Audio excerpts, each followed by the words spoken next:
Assalamualaikum warahmatullahi wabarakatuh. Perkenalkan, nama saya Lilik Sukandar dari Prodi Manajemen, NIM 289 2150 290. Saya akan menjelaskan tentang konsep dari turbo marketing untuk mata kuliah pemasaran dan promosi. Dosen pengampu Marganda Sitohang, MPD.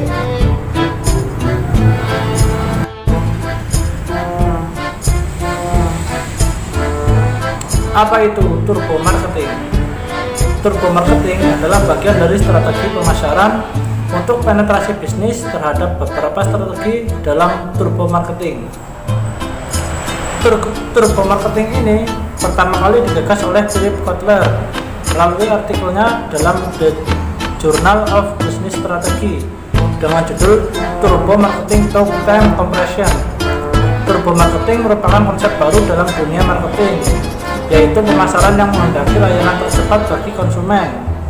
Kecepatan layanan poin penting dari konsep ini yang merupakan tuntutan konsumen masa kini yang hendak layanan dengan cepat.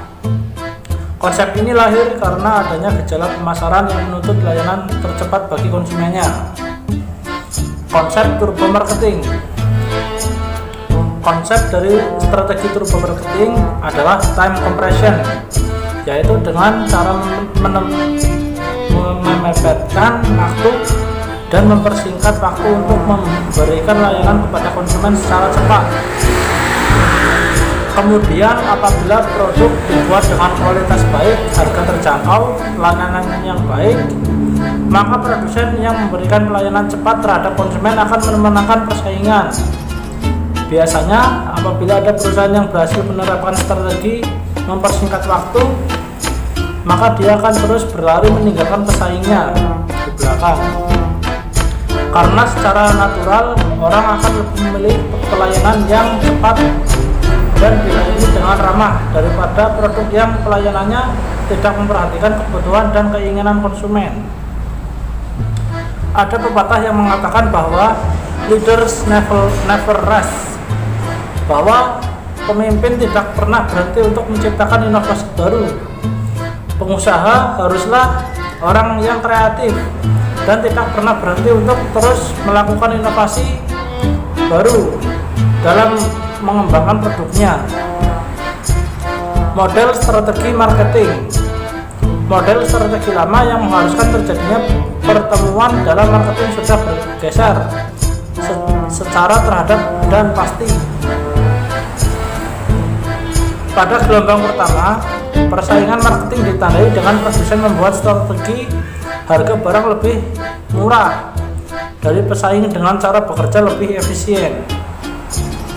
Sedangkan gelombang kedua ditandai dengan strategi produsen mendesain barang yang berbeda dan unik untuk membedakan dengan produk saingan dalam hal hiasan, style, bentuk, rasa, dan sebagainya. Gelombang ketiga, produsen membuat barang semakin hari semakin baik seperti yang diterapkan oleh produsen Jepang dengan konsep total quality control-nya dan menjadikan kebutuhan dan keinginan dari konsumen sebagai patokan. Gelombang keempat dimulai tahun 1990, di mana produsen memulai dengan strategi memproduksi, melayani, dan mengirim barang lebih cepat dari pesaingnya. Inilah yang dikenal dengan sebagai turbo marketing. Turbo marketing versus turbo service. Turbo marketing berkaitan dengan turbo service karena kedua hal ini berorientasi kepada pelayanan secara cepat terhadap konsumen. Sedangkan turbo service berkaitan dengan pelayanan terhadap konsumen, baik secara tatap muka maupun melalui telepon. Terdapat beberapa prinsip dalam komunikasi pelayanan terhadap konsumen, yaitu penggunaan kata.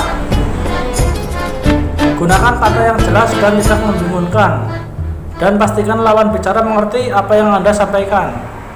Lalu penggunaan suara. Bicara dengan jelas, efisien, dan ramah. Dan penggunaan bahasa tubuh. Gunakan bahasa tubuh seperti gerak mata, tangan, kepala, dan dengan baik, tanpa kaku dan tidak menyenangkan. Perusahaan yang menerapkan sistem turbo marketing. Strategi turbo marketing dengan berusaha menekan waktu sehingga perusahaan lebih unggul dalam hal proses produksi lebih cepat sehingga konsumen tidak menunggu lama. Contoh yaitu kereta api ekspres, surat kilat khusus, produk mobil terbaru tidak perlu inden. Pelayanan lebih cepat sehingga konsumen lebih cepat melihat hasilnya. Contoh cetak foto kilat, fast food, dan lain-lain.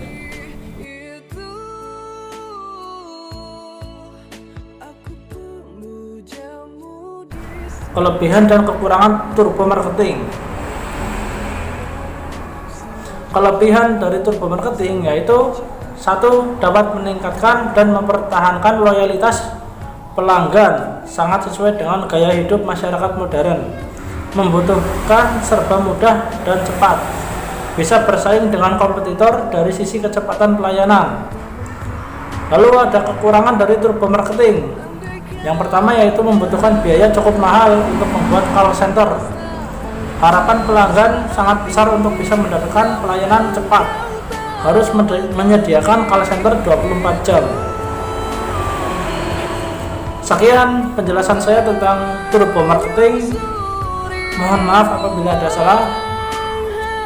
Saya akhiri. Wassalamualaikum warahmatullahi wabarakatuh.